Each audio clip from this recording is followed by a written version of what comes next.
Em 1998, mais ou menos, eu fui convidado pelo Ministério da Cultura para fazer uma residência de arte num liceu agrícola no sul da França. Eu cheguei lá sem nada e não tinha nem papel, nem lápis, nem pincel e nem nada. Eu fui ao mercado de pulgas e encontrei uns pedaços desses panos de cânhamo, linho, e me fascinou, a matéria me fascinou. Eu comprei algum deles, levei para o ateliê. Comprar linha e agulha é muito mais fácil numa cidade pequena do que comprar tinta e pincel. E nesses dias que eu fiquei conhecendo o Liceu Agrícola e tudo mais, eu fiz alguns desenhos bordados sobre esse tipo de tecido, na verdade. E é aí que surge a ideia da instalação que eu mostro hoje no Instituto Figueiredo Ferraz. Basicamente com os lençóis, aliás, foi uma sugestão do João, que conheceu esse trabalho alguns anos atrás e pediu para que eu mostrasse a instalação de lençóis, cujo título da obra é Varal de Emoções.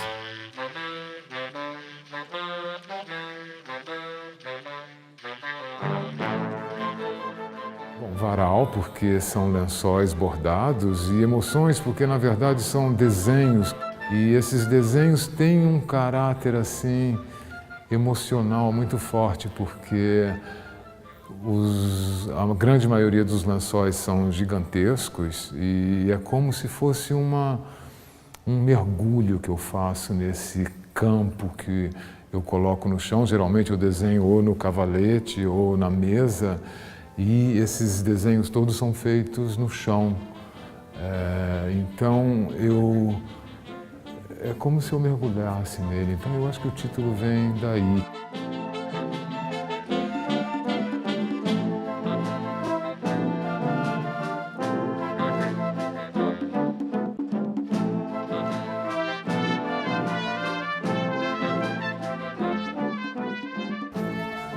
O varal, pelo menos no Brasil, é uma coisa que tem a ver com todo mundo. Nessas instalações que eu faço nos lençóis, todo mundo se sente na lavanderia da casa deles, todo mundo passa no meio, do jeito que você trata um varal na sua casa. E eu acho isso importante, de certa forma, guardar aqui no Instituto, que é um lugar que... Quer dizer, geralmente com uma obra de arte você fala não toque, né? Aqui, essa instalação especificamente é para tocar, é para passar no meio, é para ver o ponto, é para ver o verso e o reverso, aliás. Aliás, os dois lados estão aparentes, né? É uma outra coisa que me fascina, que você pode ver o verso. E que o verso tem a mesma importância que o reverso. Eu tenho uma fascinação por máquina de costura. Eu acho uma máquina extraordinária, essa coisa da linha que vai e que volta, que une os dois lados de uma mesma coisa. É um pouco como a gente, né? Tem o interno, o externo. Nem sempre um corresponde com o outro, mas a linha une os dois, quer dizer, a sua personalidade une os dois lados. Uma espécie de cartografia emocional. As palavras são ligadas com coisas que aconteceram na minha vida, tem a minha carteira de identidade, tem o percurso que eu fiz saindo de Marília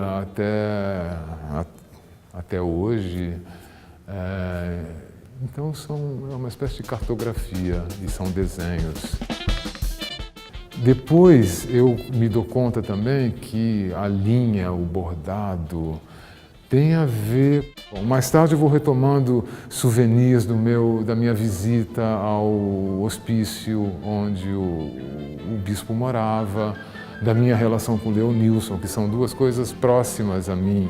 Bom, e aí o trabalho vai tomando corpo.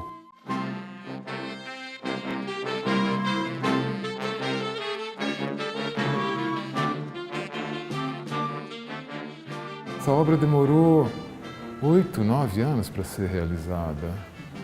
entende? Foi uma coisa que durou bastante. Então a minha relação com essas pessoas foi longa e vai continuar para o resto da vida. Essa vivência que nós tivemos juntos, isso vai ser levado sempre e está aqui o registro dessa experiência.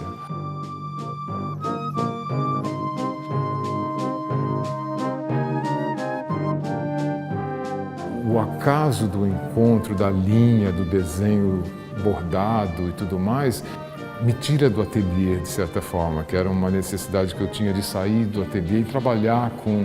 Assim como minhas esculturas são realizadas pelos marceneiros, pelos técnicos que entendem do assunto, eu queria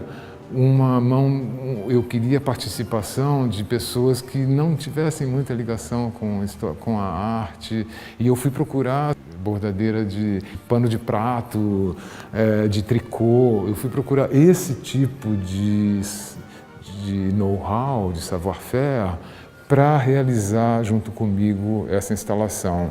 Implicar outros horizontes no meu trabalho.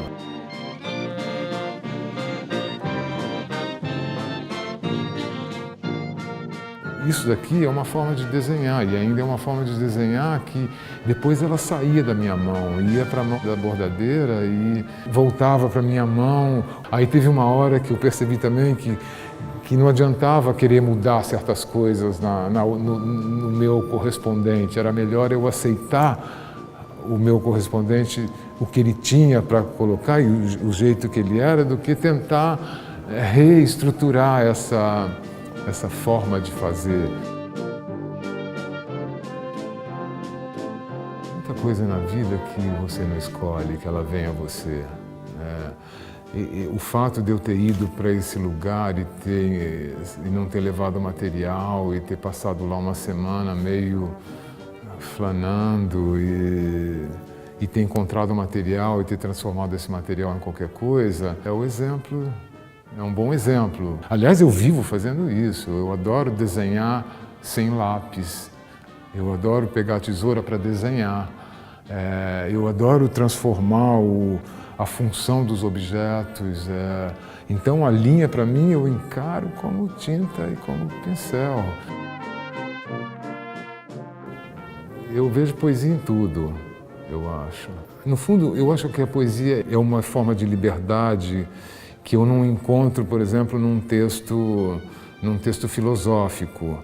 Aliás, por sinal, eu acho que a poesia, para mim, ela vem da minha dificuldade com a leitura, com a compreensão de textos. Por exemplo, eu sempre tive dificuldade com a compreensão de textos na escola, no primário e tudo mais. Então, eu encontrei na poesia uma forma de liberdade, você entende? Eu sempre uso a palavra no meu trabalho. No fundo, para mim, essa instalação de lençóis é mais uma forma de desenhar. Eu tenho atualmente no ateliê várias tentativas de desenhar de outra forma. E isso são ideias assim que me obsedem quase, você entende?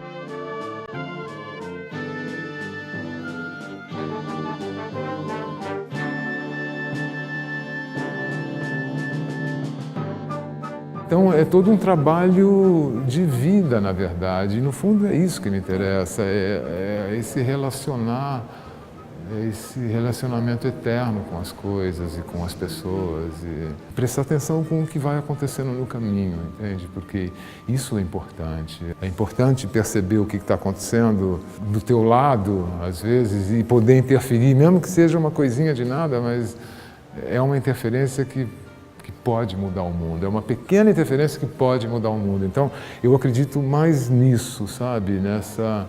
Eu não quero mudar o mundo, mas eu quero mudar um pedacinho que esteja do meu lado.